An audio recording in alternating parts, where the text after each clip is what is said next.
So as long as you keep up with your stuff, you're going to do really well. So here we go, functions and relations.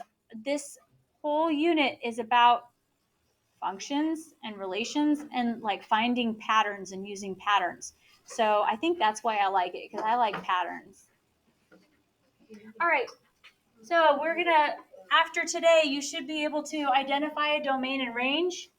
You should be able to define a function, and you should be able to test whether a function relation is a function. Sorry, my mouth isn't working.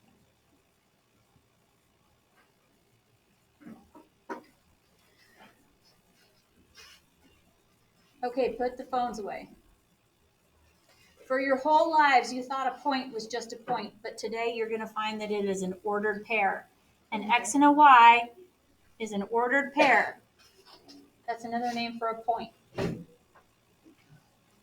Okay, so let's talk about some synonyms for x coordinates. For x values, we might call them input. I could call them domain. Or I could call my x values my independent variable.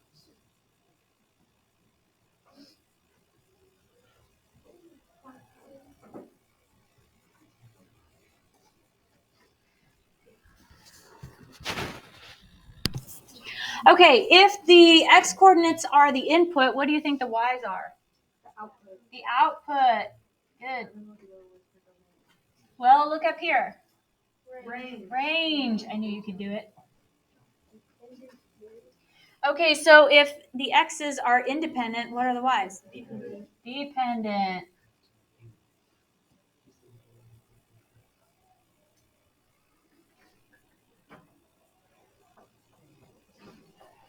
Okay, so the next thing you need to know is that a relation is a rule that assigns an output to an input.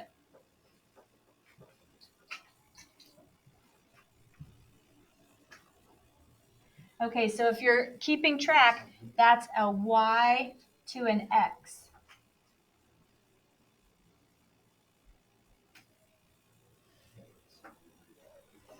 Okay, so let's look at some examples here.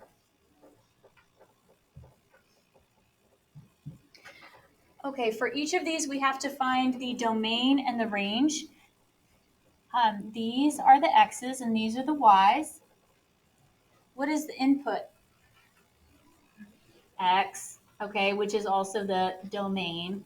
Ooh, that was crazy looking. And the y's are the range, right?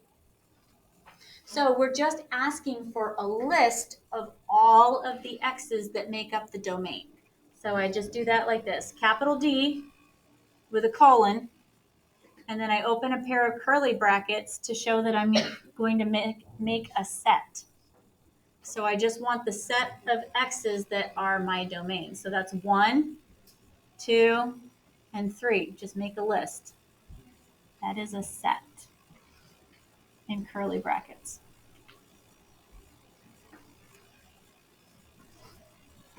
Like if you have a set of toys, it's like a collection of toys. This is just a collection of x values that are the domain. Easy. All right, what about the y's, the range? What are my y values? Well, they're 3, 5, and 9.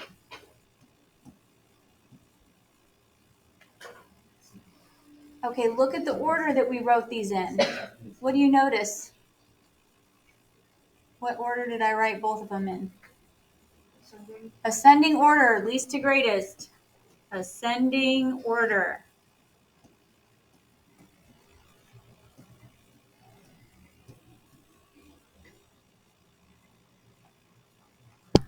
All right, so next we have this one right here. We're going to do the same thing, but instead of having a table, we've got a graph. So we have to get our x's and y's from the graph.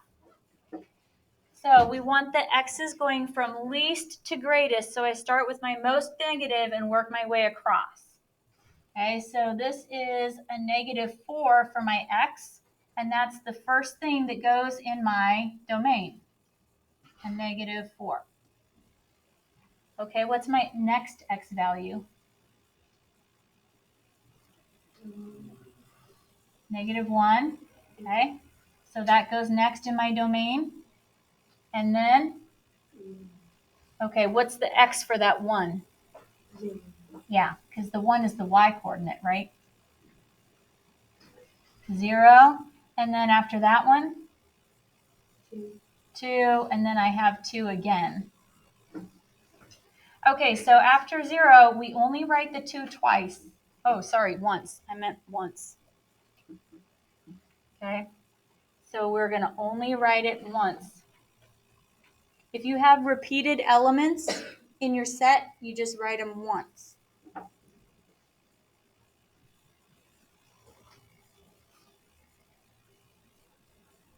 Okay, now we need the y's for all of those points, and those are going to be our range.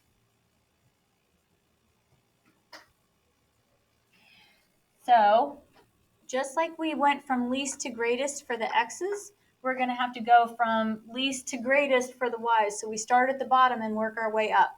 What is our lowest possible y value? A -3, good.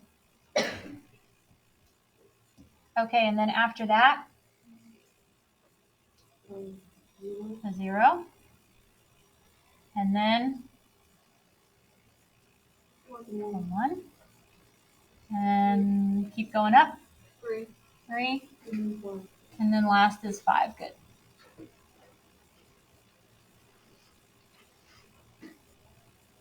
So it's possible that it could look like your domain is smaller than your range, or vice versa. All right, look at this weird one. Here we had, what, 5 points? How many points do we have here? Okay, I see 2. Are those the only ones? Let's zoom in a little bit. I see 1, 2, and I see 3, 4, 5, 6. But if these points are connected, doesn't that mean there's points in between? You know what I'm saying? And then aren't there more points in between those in-between points? Yeah. How many points do I actually have there? Can I count them all? It's not possible, right? Because there's like infinitely many points in between there. That's what a line is. It's an infinite set of points. So I have part of a line here, and if I were to trace it, I wouldn't lift my pencil up at all. Okay, it's continuous from there to there. So I have infinitely many points between those 2 points. Can I list infinitely many points in a set of curly brackets? No, that'd be a waste of everybody's time. So we're not going to do that. So we're going to just describe what kind of x values we have instead of trying to make a list. So let's look at what is the x value for this point? -1, good. And then what's the x value for this one? 4. Okay, so our domain is not going to be just a few x's, but all of the real x's going from what to what?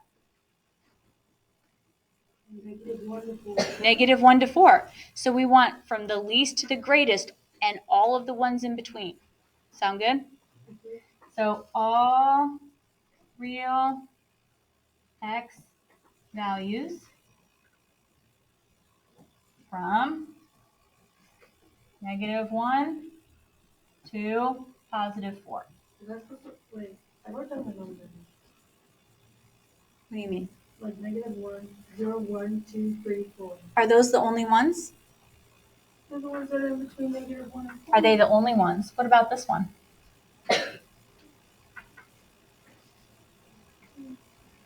I'm not trying to be difficult, but like, what about 2.5? What about 3.25? I hate this one. What about 3 3/4? Like you can't leave them out. And then if you get 3 3/4, well, like 2.8 is going to want to go in the curly brackets. You can't list them all. It's not possible. I'm exhausted thinking about it. All right, so now we need the y's. Okay, so for the range, what is our smallest possible y value? -3, good. So the y's are going to go from -3 all the way up to what? 2. And everything in between, all the real y values you could possibly imagine, even the weird ones, okay? We want them all. All real y values from -3 to +2.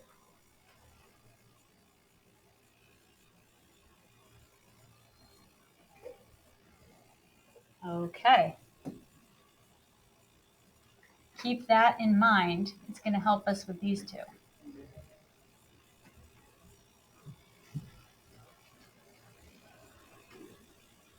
All right, look at this one.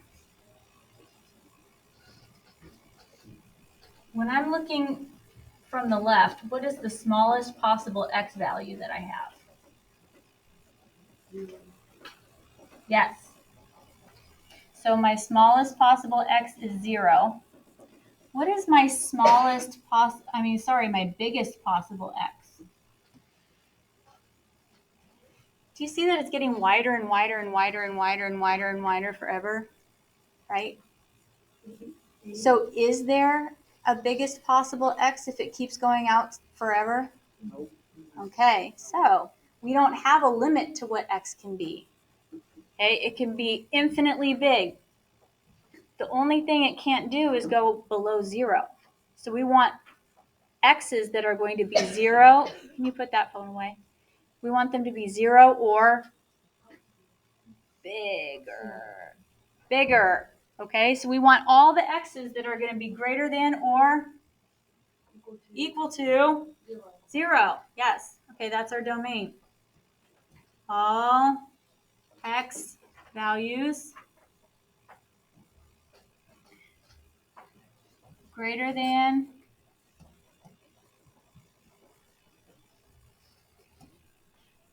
or equal to, if you can remember the symbol, you don't have to write it, 0.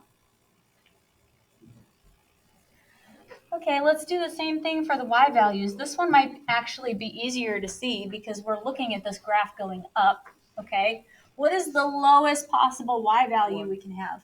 1, right? It's right here, okay? Oops, that's another D. What is the biggest possible y value we can have? What does that arrow mean? Does it mean it stops at 8 or does it mean it keeps going forever? It keeps going forever. So if it keeps going forever, is there a biggest possible y value? No. So if this one is greater than or equal to 0, what about my y values? Greater than or equal to what? 1. So we want all the y values greater than or equal to 1. Oh my gosh, my brain.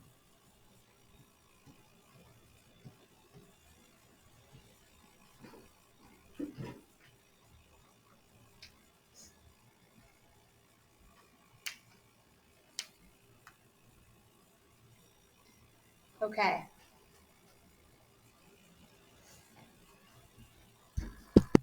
All right.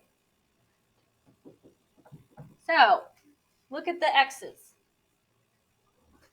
If I want to trace this parabola, do I have to lift up my pencil?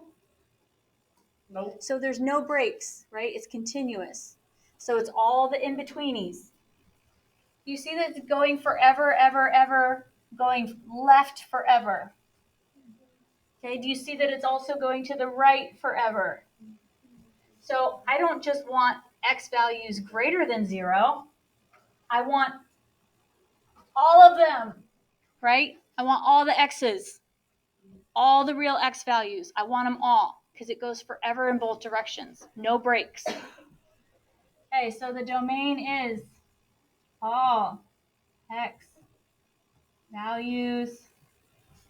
Oh, sorry, all real x values. Brain fart. All real x values.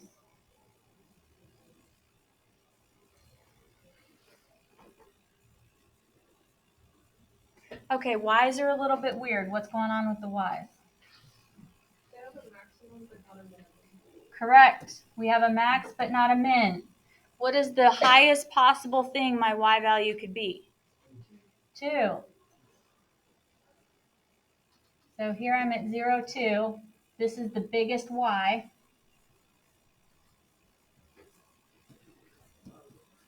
So all of the other y's have to be what compared to the biggest? Less than. Okay, so can we be equal to 2? Yeah, I got a point right there. I put a dot. So we can be equal to 2 or we can be less than. Sounds like less than or equal to. So we want all y values less than or equal to 2. So we've had greater than or equal to 0. We've had greater than or equal to 1. We've had less than or equal to 2. You starting to get a feel for how this works? Yeah. A little bit? Okay, good. All right, look at this one. Do my x's go left forever? Yes. Do my x's go right forever? Are there any breaks? So what is the domain? Yes, all real x values.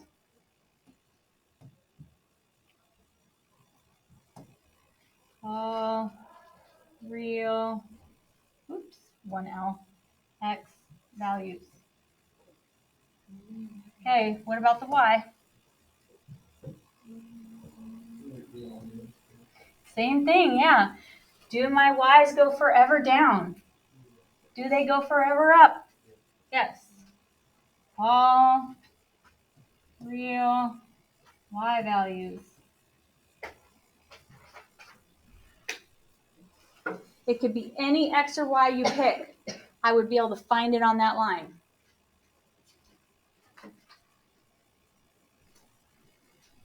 Okay, questions? Okay, let's flip.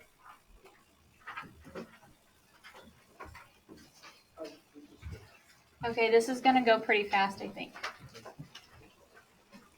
Okay, a function is a special type of relation.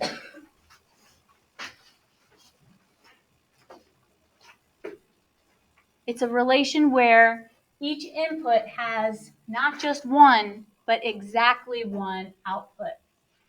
Have you guys heard that before? Okay, underline it. Put stars by it. One of the things that you're going to have to do is define a function, and if you try to do it without the word exactly, you're going to lose a point. Or it's more like a half a point. Okay, so don't forget the exactly. Ask me if I have a cat. Do you have a cat? Yes, I have a cat. Ask me if I have exactly one cat. Do you have exactly one cat? No, I have 2. Okay, there's a difference between having one and having exactly one, right? Okay. All right, so here I have some more examples. We've got a mapping, that's with these fun little ovals and the arrows that show the relationship between the input and the output. We've got a table and we've got a list of ordered pairs. We could also have a graph, right? We've seen graphs too. So we want to know, are each of these relations functions? And then we have to explain. So we're going to use the definition. So for each of these inputs, we're going to count their outputs. How many outputs does negative 2 have? 2. It only goes to 2, which is just one number. So we're going to say 1. Okay? Negative 1 only goes to positive 1. So it only has 1. You guys seeing how this works? Yeah. 0 only goes to 0. It has 1. 1 goes to 1. It has 1. 2 goes to 2. It has 1. So yes.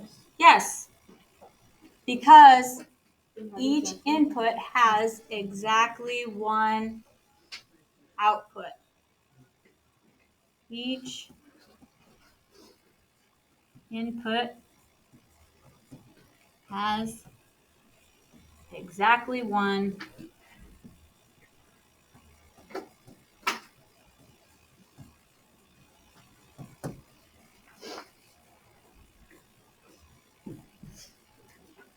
Okay, look at the next one. What do you think? Bless you. Yeah. What would it look like if it had more than one output? Well, do you guys want to see what this looks like in a little sketch? Mm-hmm. All right, so let's draw this one. Okay, so 14 is sending me to 8. Oops, that's not to scale. That's better. 14 is going to 8. That still kind of sucked. Okay, 13 is going to 9. 15 goes to 7. And then 14 also goes to 6. No, because 14 has more than one. Correct.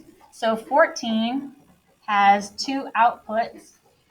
It's broken. It's not functioning. It's sending me to 2 different outputs. Okay? So we say no because 14 has 2 outputs.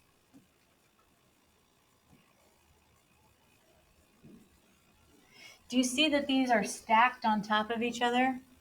Anytime they're stacked, that's going to be bad news. That means it's not going to function. It's just a relation. Yep. But, like, what would it look like if it was in the circle thing?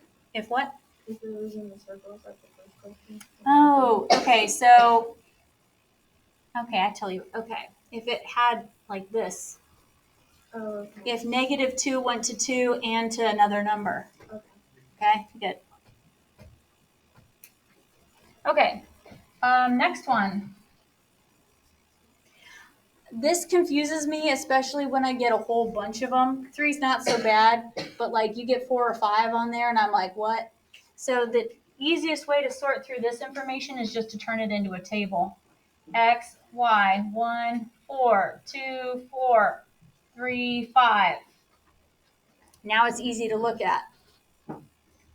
How many outputs does each of these have? Well, 1 only goes to 4. 2 only goes to 4. 3 only goes to 5. So is this a function? Yes. Yes. And then our explanation is the same. Each input has exactly one output.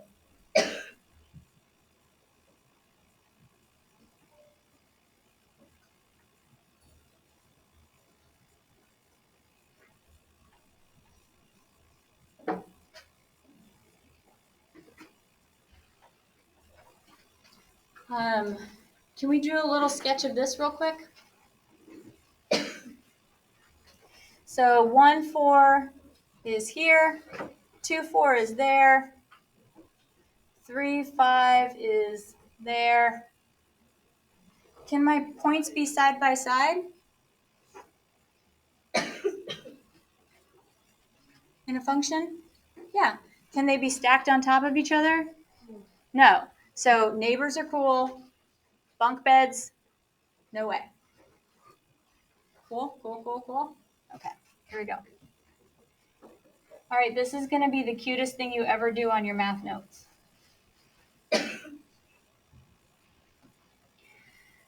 So we've seen Venn diagrams before, but I just want to show you again how they work.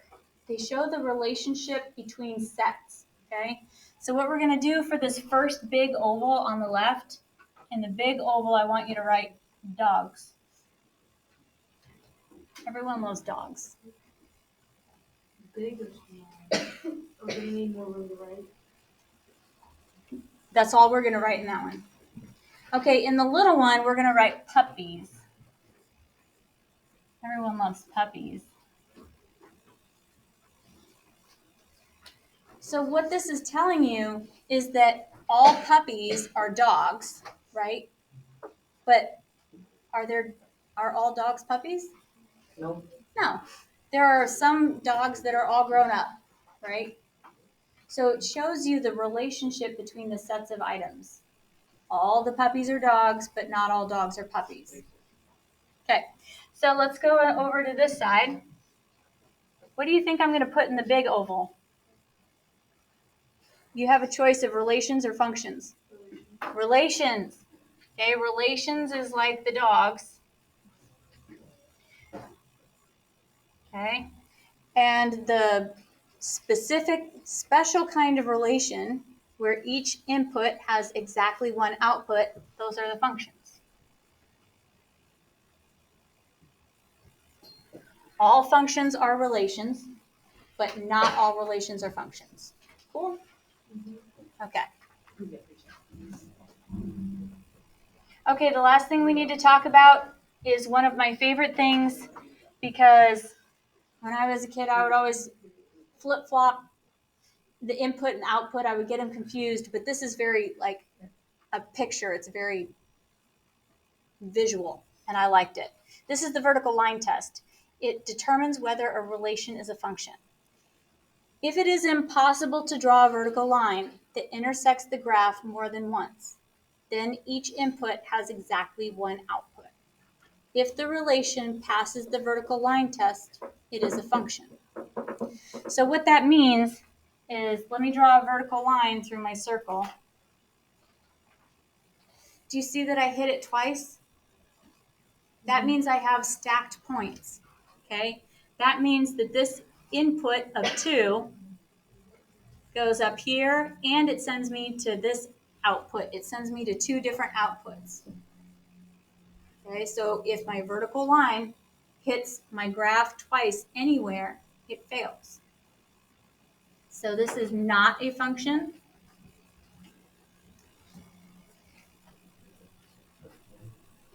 Because it fails the vertical line test.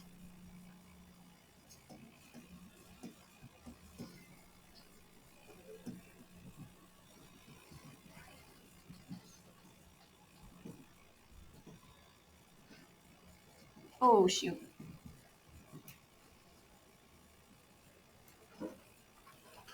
Okay, look at the next one. If you don't want to draw a line, you can use your pencil and slide your pencil back and forth. Make sure it's vertical. Okay, so pretend that this is my pencil. Okay, I'm going to drag it back and forth. Does it ever touch my graph in more than one place at a time? No. So this is a function because it passes the vertical line test.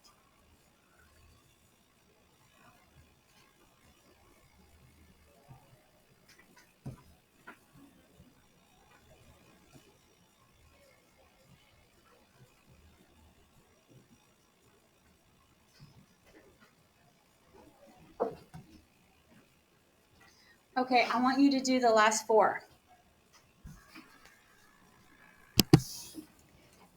What?